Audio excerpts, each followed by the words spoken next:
तो बच्चों देखिए, जैसा कि अपना चैप्टर चल रहा था वास्तविक संख्याओं का, ठीक है ना, रियल नंबर क्या होते हैं उसके ऊपर, ठीक है ना, जिसमें मैंने बताया था पिछले लेक्चर में कि एक इम्पॉर्टेंट टॉपिक हमारा क्या, अभाज्य संख्याएं। बहुत ही ज़्यादा इंपॉर्टेंट टॉपिक है अभाज्य संख्याएं क्या होती हैं, ठीक है, जिसमें हमने बताया था कि इनके गुणनखंड कैसे निकालते हैं, ठीक है ना, कि गुणनखंड कैसे हम ज्ञात करेंगे, ठीक है ना। तो अभाज्य संख्या क्या है, इनकी क्या इंपॉर्टेंस है, ठीक है ना, हमारी मैथ में बहुत ही इंपॉर्टेंट रोल प्ले करती हैं, उसके बारे में आज हम जानेंगे, ठीक है ना। तो सबसे पहले हम पढ़ेंगे गुणनखंड, ठीक है ना, गुणनखंड, वो भी कैसे पढ़ेंगे, अभाज्य गुणनखंड, ठीक है ना। तो अभाज्य गुणनखंड क्या होते हैं, मान लीजिए कोई भी हमारे पास में संख्या है, ठीक है ना, कोई हमारे पास में 24 एक संख्या है, या हम बोलते हैं 28 है, या फिर हम बोलते हैं कि हमारे पास में 100 कोई एक संख्या है, ठीक है ना।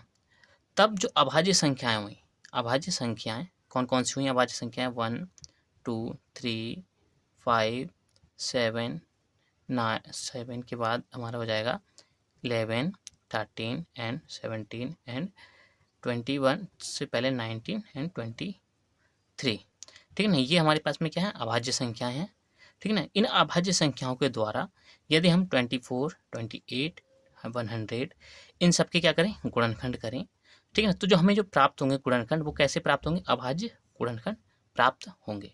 आप समझ रहे हैं ना इस बात को, कि अभाज्य संख्याओं के द्वारा, कौन सी अभाज्य संख्याएं, ये जो हमें हमारे पास अभाज्य संख्याएं, इनके द्वारा यदि हम 24 संख्या या फिर हम 28 संख्या ले लें या फिर हम 100 संख्या ले लें, ठीक है ना, इन संख्याओं के क्या करें, गुणनखंड करें, किसके द्वारा, इन संख्याओं के द्वारा।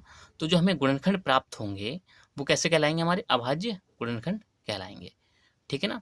तो जैसे हम देखते हैं यहाँ पे 24, कुछ फर्स्ट ऑफ ऑल हम सबसे छोटी संख्या हमारे पास क्या है, 2, यहाँ पे हम 2 लेके चलते हैं, ठीक है ना, क्योंकि हम 1 से काउंट नहीं करते हैं, क्योंकि अभाज्य संख्याओं को दर्शाने के लिए उसके 2 ही गुणनखंड होने चाहिए जिसमें हम 2 शामिल करते हैं, ठीक है ना। तो हम यहाँ पे इसको अवॉइड कर देते हैं, हम 2 से काउंट करते हैं।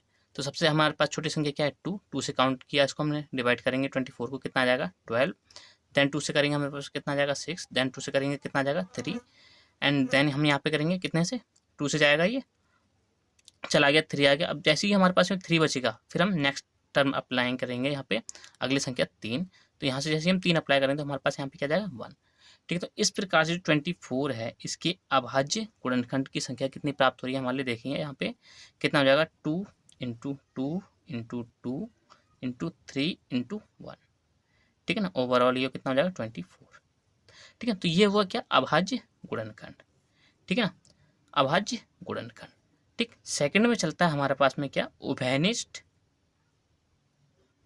उभयनिष्ठ अभाज्य गुणनखंड, ठीक है ना। अब उभयनिष्ठ अभाज्य गुणनखंड क्या होते हैं, इसके बारे में हम देखेंगे।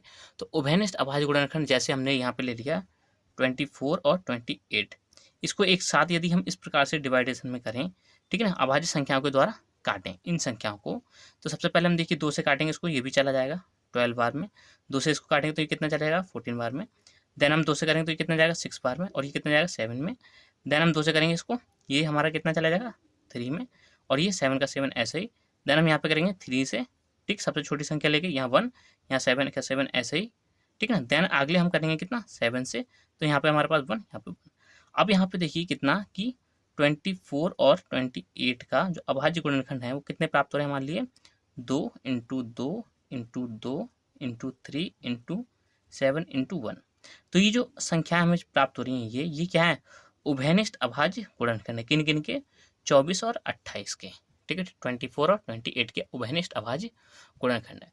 तो आई होप आपके लिए समझ में आया होगा कि गुणनखंड क्या होते हैं और गुणनखंड कितने प्रकार के होते हैं। गुणनखंड 2 प्रकार के होते हैं, कौन कौन से, अभाज्य गुणनखंड और उभयनिष्ठ अभाज्य गुणनखंड, ठीक है ना।